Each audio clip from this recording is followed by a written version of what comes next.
네, 아름다운 찬양 감사합니다. 우리 모든 성도님들에게 하나님의 풍성한 축복이 함께 하시길 바라겠습니다. 날씨가 너무 좋죠? 네, 이 비가 모든 거 다 쓸어내려 가져와서 감사합니다. 우리 북가주의 이 전형적인 날씨가 오늘 같은 날이 아닐까 생각하면서 우리 모든 성도님들의 마음 속에도 또 제 모든 것들이 말끔히 씻겨져 내려가고 하나님의 거룩하심으로 채워지기를 간절히 바랍니다. 한 주일 동안 우리들에게 영적 이 성장의 길을 일러주신 우리 허재웅 목사님이십니다. 우리 허 목사님은 우리 인근에 있는 콘트라코스타 교회 담임 목사님으로 수고하고 계십니다. 저희들에게 영적 성장의 길을 일러주신 것에 있어서 감사드리면서 오늘 우리 목사님의 마지막 말씀 듣도록 그렇게 하겠습니다.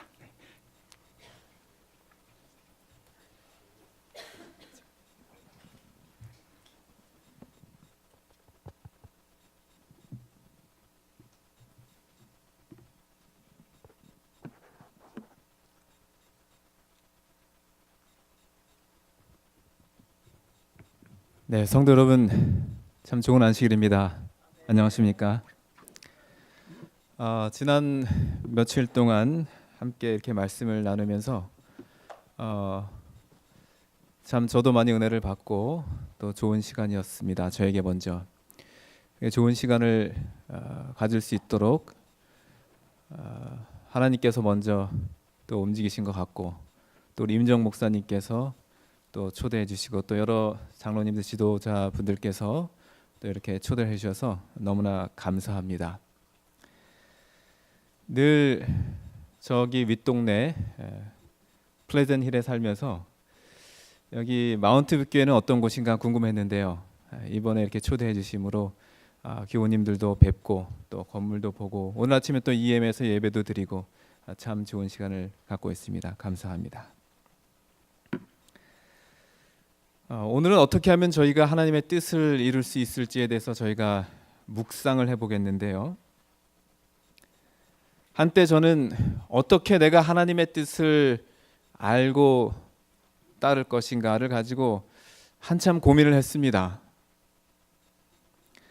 그게 도대체 무엇인지 알아야 내가 따라할 것이 아닌가라는 생각을 한 적이 있습니다.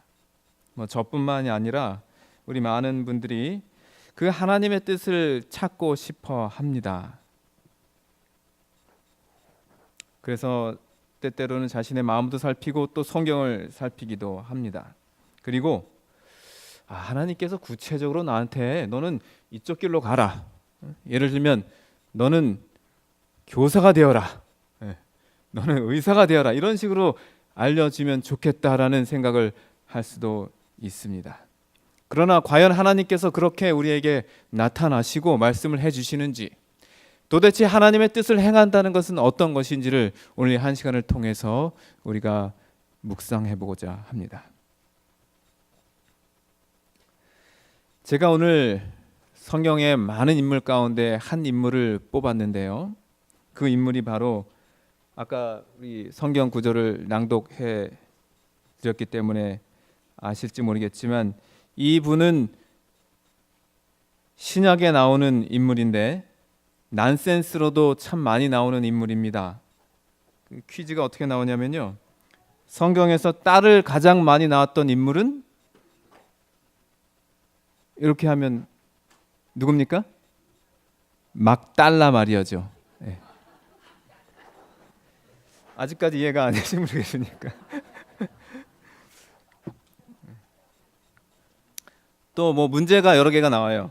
성경에서 거지 근성이 가장 많은 사람은 막달라 마리아, 같은 다얘기예요. 그래서 오늘 막달라 마리아의 그 삶을 살펴보면서 과연 이 여성은 어떻게 하나님의 음성을 듣고 그분의 뜻을 알고 따라갔는지를 조명해 보려고 합니다. 먼저 좀 더 자세하게 다루기 전에 오늘 제가 찬양대 참여를 드리면서 큰 감동을 받았는데요, 우리 찬양대장님께서 아니면 지휘자 장로님께서 일부러 그 노래를 선택하셨습니까? 지난주에 이미 선택해 놓은 겁니까? 예. 예, 복 있는 사람은 악인의 꾀를 따르지 아니하며 죄인의 길을 서지 아니하고 오직 여호와의 율법을 즐거워하며 그의 율법을 주야로 뭐 하는도다? 묵상하는도다. 예, 제가 며칠 동안 이 묵상에 대해서 특별히 어젯밤에 나눴는데요. 오늘 그 찬양이 나오길래 우리 장로님께서 일부러 했나 했는데 성령께서 인도하신 줄로 믿습니다. 근데 그 다음 문장이 이렇게 나옵니다. 주야로 묵상하는도다. 그는 시냇가에 심은 나무가 철을 따라 열매를 맺으며 그 잎사귀가 마르지 아니함 같으니 그가 하는 모든 일이 다 뭐하리로다? 형통하리로다. 아멘. 저에게는 딸은 없고 두 아들만 있습니다. 그래서 빵점이라고 사람들이 말을 하는데요. 오늘 우리 같이 왔습니다. 여기 아이들 이렇게 어렸을 때 손을 잡고 미국에 제가 왔는데 벌써 커가지고 저보다 키가 더 컸는데요. 그래도 뭐 한국에서 한국말 배웠기 때문에 한국말 아주 잘하고 또 영어도 이제 올 때는 저보다 못했지만 지금은 뭐 제가 이제 상대할 수가 없죠. 근데 국어를 잘하긴 하지만은 좀 어려운 문자가 나오면 좀 딸리더라고요. 동생이 형에게 묻습니다. 형, 만사형통이 뭐야? 그때 형이 대답합니다. 그거는 만사를 다 이 형을 통해서 하라는 말이야.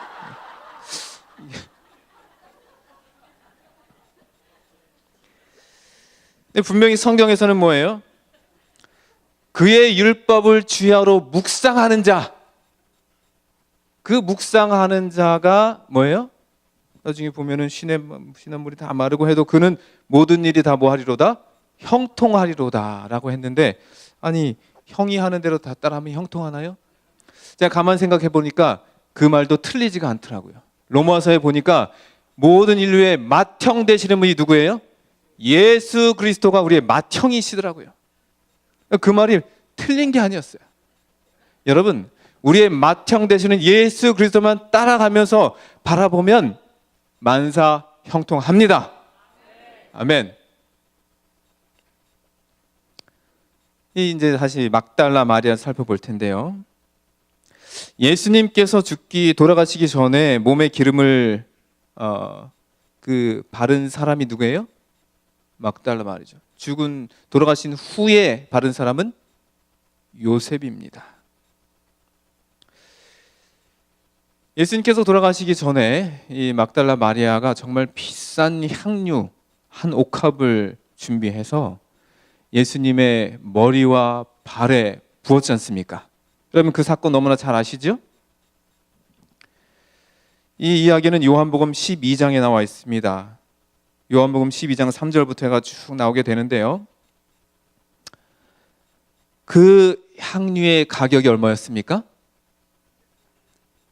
성경에 보면 이 향유를 어찌하여 300데나리온에 팔아서 저 불쌍하고 가난한 사람들을 도와주지 않느냐라고 말을 했던 누굽니까? 그 유다의 말에 의하면 그 향유 하나가 한 병이 300데나리온인데요. 한 데나리온은 한 사람이 하루를 일한 노동값이었습니다. 그러므로 300데나리온은 한 사람이 거의 1년 동안 1년 이상 모아야 되는 그 엄청난 액수였던 것입니다.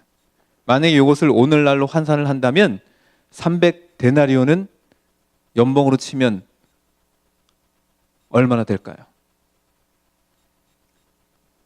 뭐 한 5만 불 또는 8만 불, 어떤 분은 10만 불.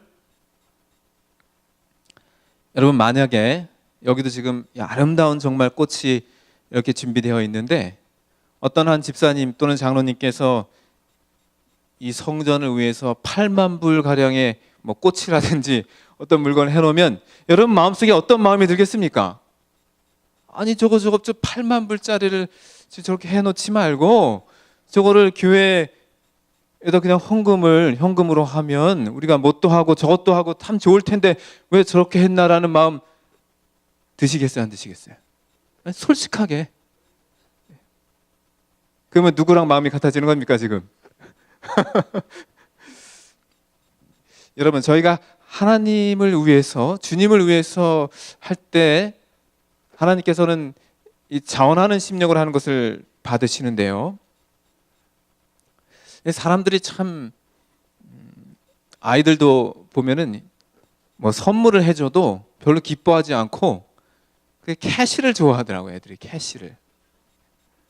뭐 크리스마스가 되어서 선물을 해줘도 제가 어렸을 때만 해도 뭐 연필, 뭐 샤프 이런 학용품 선물해주면 너무나 좋았어요. 요즘 애들은 학용품을 선물로 줬더니 쳐다보지도 않아. 그냥 현금으로 달라는 것입니다.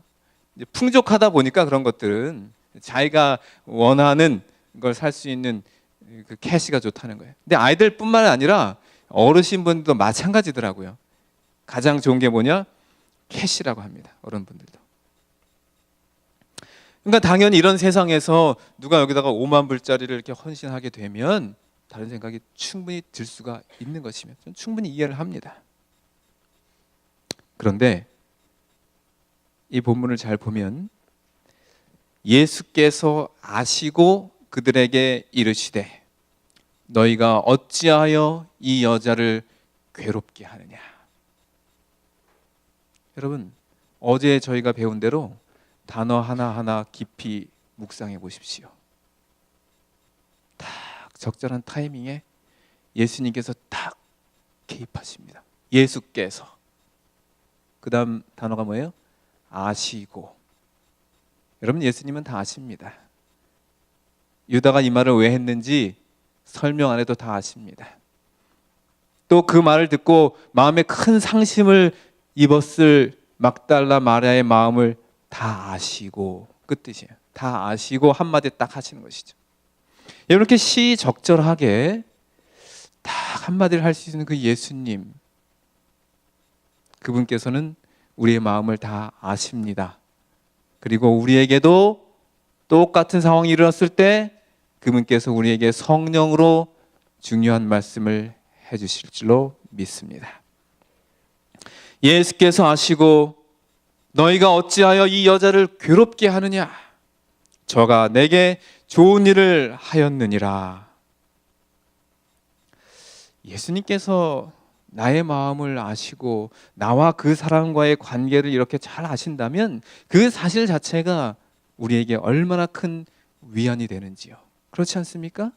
그것보다 더 큰 위안이 어디 있겠습니까?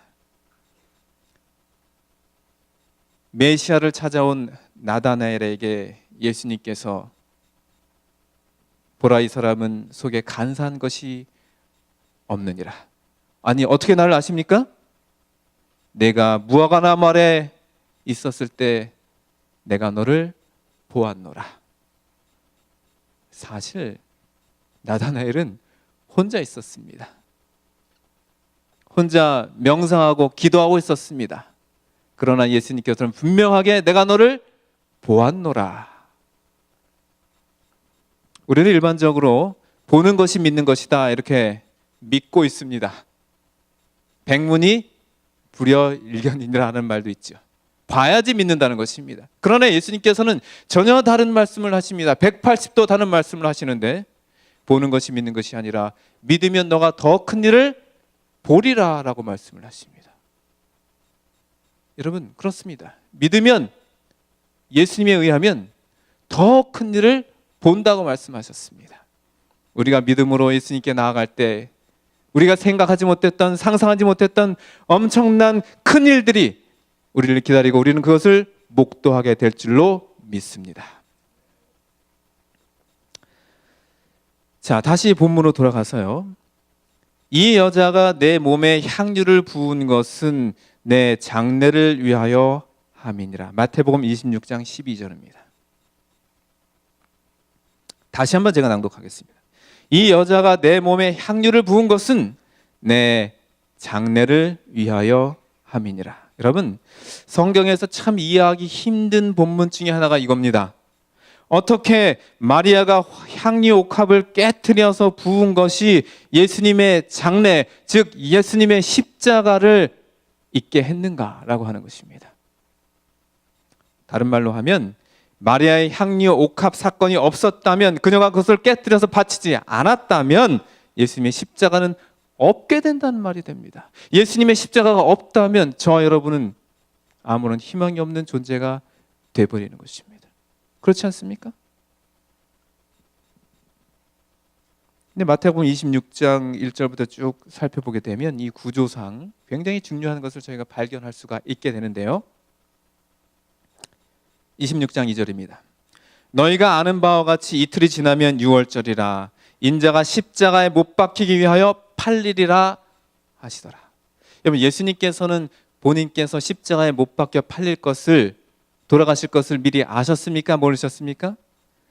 아셨죠. 다 아시고라고 방금 전에 살펴봤잖아요. 예수님은 십자가에 못 박히기 위해서 오셨습니다. 사실 정한 연도에 정한 시간에 돌아가시기로 예정이 되어 있었습니다. 수없이 예언이 되어 있었습니다. 그 시와 그 모양까지도 구약 성경부터 쫙 예언이 되어 있었습니다. 만약 예수님께서 그런 모양으로 그 시간에 돌아가시지 않으신다면 엄청 큰 문제가 생기는 것입니다. 어떻게 보면 예수님에게는 큰 위기가 찾아온 것이죠. 그때 대제사장들과 백성의 장로들이 가야바라 하는 대제사장의 관정에 모여 예수를 흉계로 잡아 죽이려고 의논하되, 성경에 보면 드디어 예언을 이루기 위해서 대제사장들과 관원들이 모여서 예수를 잡아 죽이자고 의논을 합니다. 계획대로 되는 것이죠. 그런데 마귀가 가만히 있지 않습니다. 그 다음 성경을 읽어보면 그러나 밀란이 날까 하노니 이 명절에는 하지 말자라고 하더라. 여러분, 이거 큰 위기 아닙니까? 예수님이 이제 메시아로 오셔서 어린 양으로 잡혀 돌아가셔야 하는데 그 일을 이뤄야 될 관원들과 대제사장들과 백성, 이들이 하지 못하게, 여기 보면 밀란이 날까 하노니 이 명절을 하지 말더라. 여러분, 이 명절이 뭐예요? 6월절이에요. 이 명절이 안 하면 안 됩니다. 근데 이 명절은 하지 말자고 지금 결의가 된 것입니다. 바로 이 적절한 타이밍에 누구의 헌신이 있었다? 막달라 마리아의 향유 옥합 사건이 일어났다고 하는 것은 엄청난 의미가 있습니다. 베다니 문둥이 시몬의 집에 예수님께서 계시고 한 여자가 조용히 뒤로 가서 옥합을 깨뜨리고 향유를 쏟아서 예수님에게 부었는데요, 그 향유가 온 집에 퍼졌을 때 사실 많은 제자들의 마음이 똑같았지만 그 마음을 대표한 사람이 사실은 유다입니다. 예수님께서 아시고, 사실은 여기 성경에 보면은 이렇게 말하면 가난한 자들 생각함이 아니요, 그는 뭐라? 도둑이라. 돈꾀를 맞고 거기에 넣는 것을 훔쳐 가미러라. 여러분, 무섭지 않습니까? 정말 가난한 사람을 위해서 그런 말을 한 것이 아니라 뭐예요? 이 사람은 도둑이라. 여러분, 예수님께서는 다 뭐 하시고? 아시고. 예수님께서 다 아셨는데 지금까지 한 번도 3년 반 동안 제자를 데리고 다니면서 너 도둑이지, 이런 말 한마디 안 하셨다고 하는 것입니다. 그런데 놀라운 것은 바로 이 순간에는 예수님께서 말씀을 하십니다. 참 놀라운 것은 예수님께서 공개적으로 베드로는 막 비난했어요. 그러나 유다를 위해서는 아무도 모르게 살짝 너는 도둑이라. 이 말을 듣고 유다가 내가 3년 반 동안, 정말 유다는 그 제자들 중에 가장 머리가 좋고 회계였습니다. 재무였습니다. 그래서 돈을 받아서 얼마는 공금으로 사용하고 얼마는 인마이 포켓 많이 해먹은 전력이 있습니다. 누구를 알고 계셨구나? 예수님은 내가 그동안 그렇게 했던 걸 다 알고 계셨구나. 이제는 탈로 났다. 어떻게 해야 되나? 여러분, 세상의 논리가 그렇습니다. 사람들과의 사이가 다 그렇습니다. 다 나를 먼저 생각하게 되어 있지 않습니까? 내가 살기 위해서는 어떻게 해야 된다? 나의 모든 치졸함과 비밀을 알고 있는 이분을 없애야 되는구나. 이게 유다의 마음속에 든 생각이에요.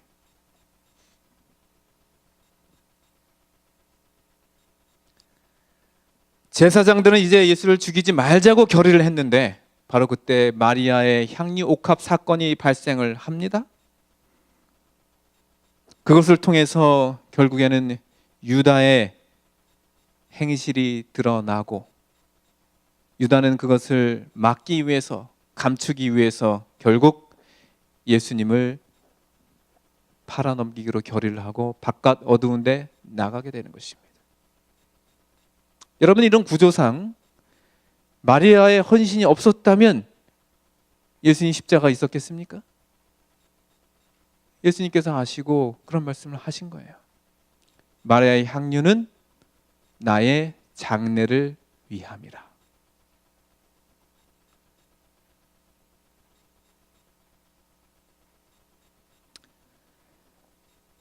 여러분, 다시 한번 정리하면 왜 마리아가 향유를 부은 사건이 예수님의 십자가를 입게 했는지 아시겠죠? 마리아의 헌신이 유다의 죄를 드러나게 했고 유다는 그것을 가리기 위해서 예수님을 팔고 죽게 넘겨준 것입니다. 여러분은 우리의 선한 헌신, 우리의 행실이 결국 마지막 시대에 사단에게 사로잡혀 있는 세상 사람들의 죄를 드러나게 하고 그 사람들은 자기의 죄를 숨기기 위해서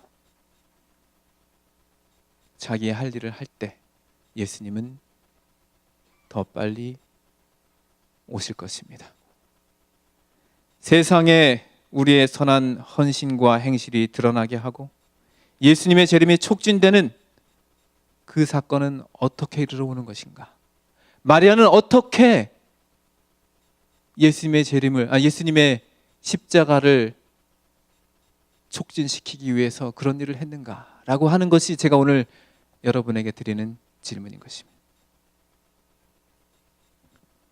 저희는 헌신, 행실 이런 것들을 하면은 꼭 엄청나게 큰 금전적인 것으로 생각할 때가 있습니다. 그러나 이 영감의 붓에 보면은 전혀 다른 시각으로 이 사건을 해석하고 보고 있습니다. 시대의 소망에 보면 그리스도께서는 마리아에게 그녀의 행동의 의미를 말씀하셨으며 그분이 받은 것보다 더 큰 것을 주셨다. 여러분, 저는 이 말씀을 보고 좀 깜짝 놀랐습니다. 아니, 마리아가 예수님께 드린 것이 얼마짜리였다고요? 300데나리온, 1년치 봉급인데 여기 보면 분명히 마리아가 예수님께 주신 것보다 예수님께서 마리아에게 주신 것이 훨씬 뭐하다? 크다. 아니, 그러면 우리가 모르는 예수님께서 마리아에게 무슨 금덩이라도 하나 주셨습니까? 이게 무슨 말입니까?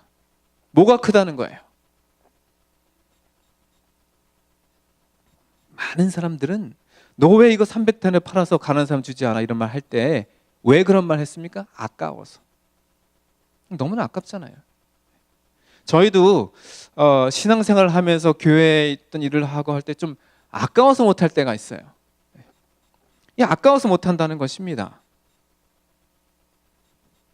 그러나 예수님께서 이 여자에게 내가 한 의미가 어떤 의미라는 것을 설명을 해 주셨을 때 그것을 가리켜서 예수님께서는 이 여자의 헌신보다 더 큰 것을 주셨다고 해석을 하고 있는 것입니다. 여러분, 그러므로 저희가 주님을 위해서 나의 큰 것, 그것을 드렸을 때 예수님께서는 우리에게 영적인 선물을 주시는 그것은 우리가 바친 것에 비교할 수 없는 큰 선물이라는 사실을 꼭 기억해 주시기를 바랍니다. 그런 원리가 적용할 때 저희가 11금을 헌신하고 감사 헌금을 내고 이런 것들이 결코 아깝지가 않습니다. 그러면 이제 예수님께서 받을 준비가 되시는 거예요. 아까운 마음으로 손이 떨려가면서 우리 헌신하면 모르겠습니다. 네. 마리아가 그렇게 옥합을 깨고 헌신할 수 있었던 그 근본적인 이유는 뭐냐면 바로 마음이 감사로 가득 차 있었기 때문입니다. 왜냐하면 저희의 마음이 감사로 가득 차 있지 않으면 결코 교회에서 봉사를 할 수가 없습니다. 헌신을 할 수가 없습니다. 하나님께 받은 나의 은혜가 얼마나 큰지를 우리가 느끼고 배워나가고 했을 때에만 우리는 참된 주님께서 기쁘게 받으시는 봉사를 할 수가 있게 되는 것입니다. 이 마리아는 뭐 과거에 귀신 들렸을 때 예수님께서 고쳐주시고, 또 너무나 감사하게도 자기의 오빠가 죽었지만 살려주시고, 여러분의 오라비, 여러분의 부모님이 이제 거의 암으로 돌아가시게 됐는데 한 의사가 오셔가지고 살려주셨습니다. 얼마나 감사하겠습니까? 그런 감사한 마음으로 가득 차 있을 때 나의 주머니에 있는 것을 드리는 것, 이게 아깝겠습니까? 마리아는 제가 믿건대 절대 아까운 마음으로 한 게 아니었어요. 하나님께서 그걸 받으시고 십자가가 있게 하는 중요한 사건으로 사용하셨다고 하는 것입니다. 다시 한번, 마리아는 어떻게 알고 도대체 그런 행동을 했을까요? 제가 그게 궁금해졌습니다. 특별히 하나님께서 뭐 귀에 들리는 음성으로 들려주셨을까? 왜 나에게는 하나님의 뜻을 그렇게 안 알려주실까? 그걸 좀 알아야 내가 시행착오를 안 하고 딱 단번에 갈 것 아닌가? 이런 생각을 제가 과거에 했던 것입니다. 그러나 이 말씀을 연구하고 여기서 제가 해방이 될 수가 있었습니다.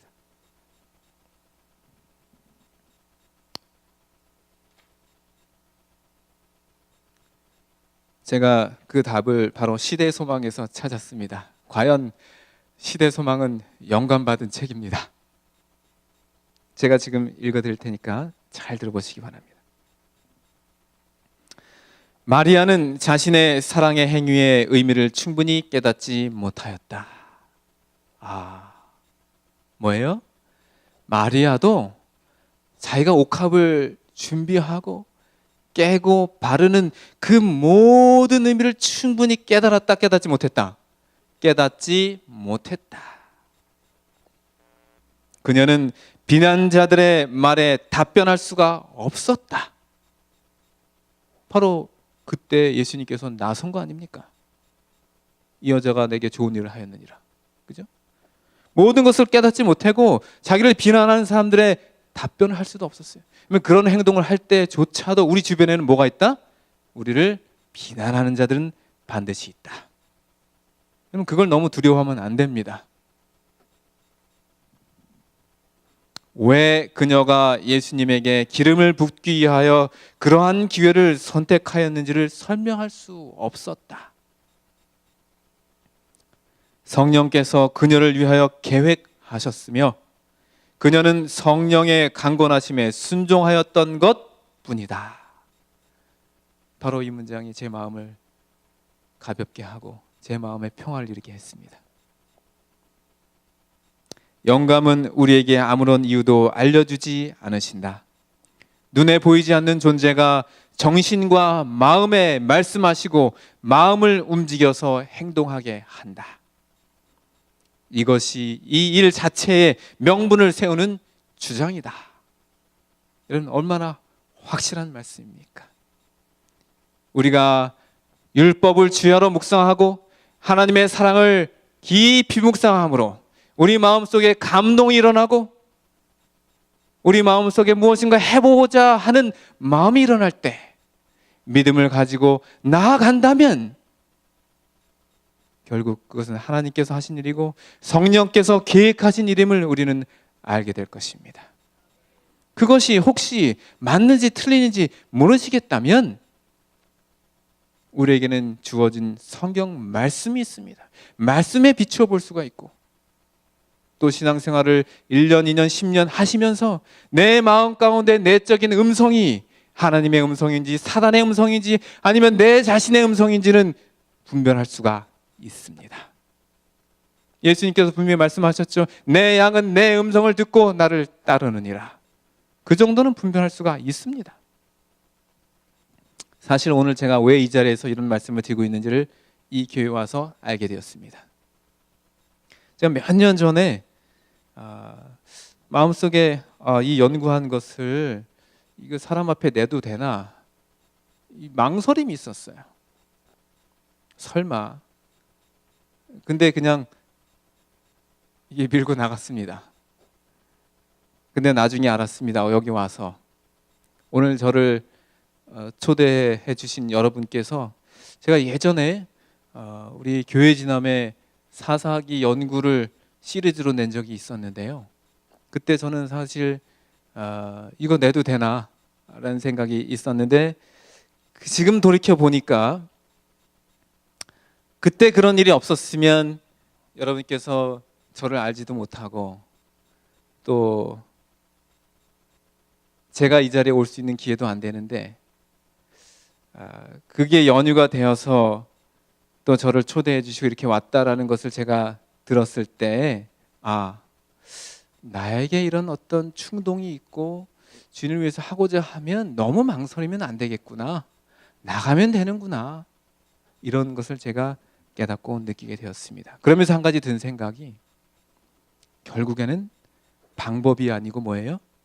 방법이 아니고 예수님의 인도하심이구나라는 것을 다시 한번 깨닫게 되었습니다. 사람은 방법을 찾더라고요. 모여서 회의를 하면 거의 방법 얘기합니다. 이렇게 해야 됩니다. 플랜 A가 이거고 B가 저겁니다.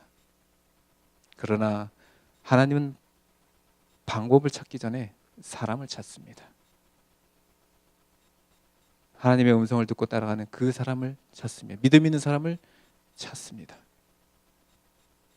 제가 얼마 전에 목회자, 지도자, 미주 지도자 연수회 갔을 때 급해서 막 짐을 싸가지고 회의가 다 끝나기 전에 빨리 뒷문으로 나가는데요. 그때 이제 미국인 한 목사님께서 오셔서 강의를 준비하셨어요. 근데 강의를 하시는데 제가 다 듣지 못하고 딱 한 문장 들었습니다. 딱 한 문장 듣고 문을 열고 나왔는데 지금도 그 한 문장이 제 마음에 울리고 기억하고 있습니다. 그분이 이제 미국 분이시기 때문에 딱 이 말씀을 하셨어요. All methodologies work if you are in Christ. 우리 많은 목회자들과 지도자들 앞에서 이 말씀을 딱 하셨어요. 근데 제 마음에 제가 막 가방 챙겨 나오면서 그 말씀이 계속 정말 맞는 말이다. All methodologies work if you are in Christ. 여러분 그렇습니다. 우리가 그리스도 안에 있을 때 어떤 방법이든지 그 방법은 다 성공으로 이룰 수가 있습니다. 우리가 할 일을 찾아 하면 됩니다. 중요한 것은 오늘 이 순간 내가 바로 여기에서 하나님 안에 있는가라고 하는 것입니다. 마리아의 행실은 누가 계획한 거라고요? 성령께서 계획하셨다고 합니다. 그녀가 한 것은 무엇입니까? 그저 성령의 강건하심에 뭐예요? 순종한 것뿐이다. 여러분 이게 순종입니다. 아무쪼록 여러분의 마음속에 성령께서 강건하시고 음성 들려주실 때 분별력으로 분별하시고 순종하심으로 마리아와 같이 하나님의 뜻을 충분히 이루는 우리 모든 성도 되기를 간절히 바랍니다. 예수님께서는 내가 길을 보여주겠다 말씀하지 않으셨습니다. 이 길로 가라 저 길로 가라 말씀하지 않으셨습니다. 차라리 예수님께서는 내가 길이다라고 말씀을 하셨습니다. 그 길 되시는 예수님에게 다시 한번 나가시는 우리 마운틴빛교회 모든 성도님 되기를 간절히 기도하면서 말씀을 마치겠습니다.